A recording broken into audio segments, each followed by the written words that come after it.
In this presentation, we shall try to understand what are the essential features of federal principle. We shall also know what is a federal state, how is a federal state different from a unitary state, when is federal system is appropriate, what are its advantages and disadvantages. During my presentation, I will focus on these issues in brief. The modern states may be classified either as unitary or federal. In a unitary state, there is no constitutional division of powers, and all the powers are vested in the central government. Powers are delegated by the central government to regional units which can be enlarged, restricted, or withdrawn at any time by the central government. Regional units are created by the central government and they act as its agents. In Britain, France, Sweden, Italy, Denmark, the unitary system has been established. However, this unitary system is not suitable for a larger country. The central government cannot meet the needs and aspirations of local people in such a country. That's why it has been opined that a unitary system is not suitable for countries which are larger in size. Now, moving on to the federal state. Here, you must notice that the term federal is derived from the Latin word fidus, which means treaty or agreement. The federation may come into existence as a result of centripetal forces, that is, by coming together of independent states to form a federation. America, Switzerland, Australia fall in this group. Or a federation may come into existence by centrifugal forces, that is, the larger state may be divided into several regional units and they may form a union of states or regional units.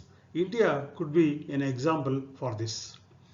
The essence of federal state is the constitutional division of powers between center and states, and both are coordinate and independent of each other, and neither is subordinate to the other.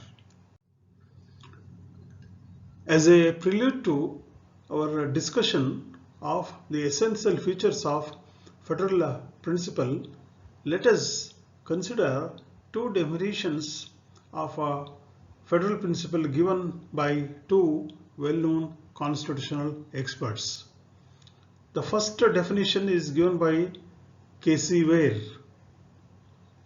According to him, a federal principle is the method of dividing powers so that both the general and regional governments are within a sphere, coordinate and independent in their spheres, and they are not subordinate to one another.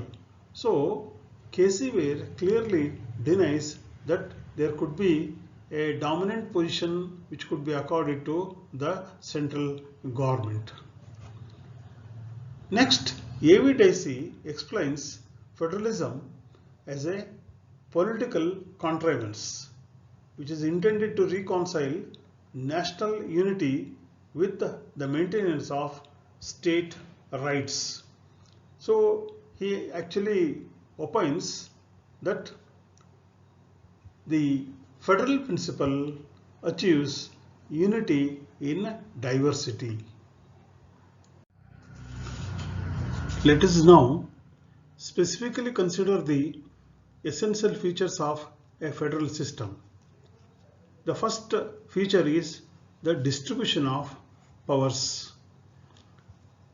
The essence of a federal state is the distribution of powers like legislative, executive and judiciary between two sets of governments, one federal and another regional. Both the governments are the creations of the Constitution, and both derive their powers directly from the Constitution. Regional governments have jurisdiction over matters of local importance like law and order, agriculture, local self-government, etc.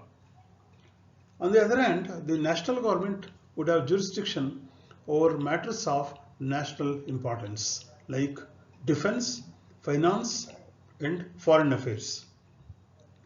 Neither government can encroach upon the field assigned to the other, and there is no uniform pattern of distribution of powers in the federal states. For example, in the USA, Australia, Switzerland, the regional governments have greater share of powers.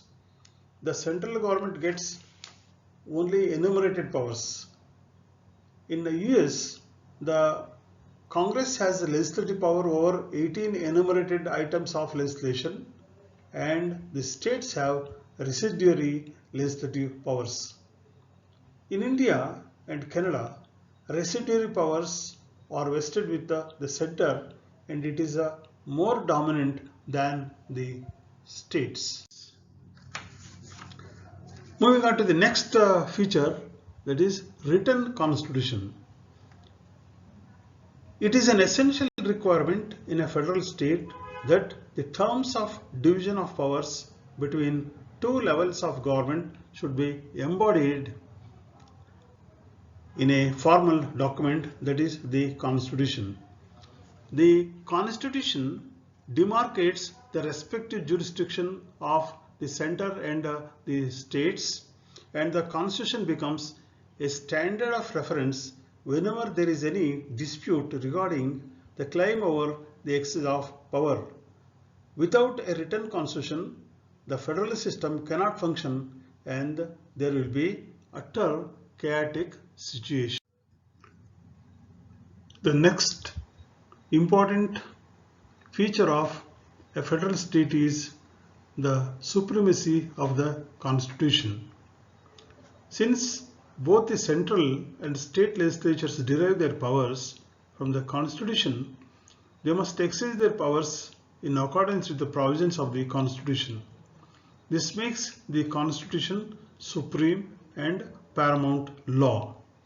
Any transgression of limits set by the constitutional provisions by the governments becomes unconstitutional. The next essential feature of a federal state is the rigidity of the federal constitution.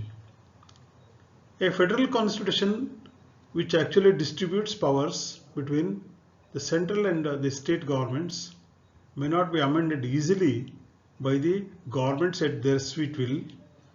Special procedure would be stipulated for the amendment of federal features of the Constitution, and as a result of this, Constitution becomes rigid. The last feature of the federal state which we shall deal is the power of the judicial review. The supremacy of the Constitution involves and implies a special position for the judiciary. The judiciary oversees whether the central and the state legislatures have overstepped their authority and jurisdiction laid down by the Constitution. If there is any dispute between them, the courts will resolve it with reference to the Constitution as an independent umpire. In this process, they also interpret the provisions of the Constitution and determine their scope. That is why it is aptly stated that what the Constitution is, what the courts say. In this regard, you must mention the decision of the US Supreme Court in Marbury versus Madison, because it was in this decision the US Supreme Court laid down the power of judicial review, though there is no express provision to that effect in the Constitution.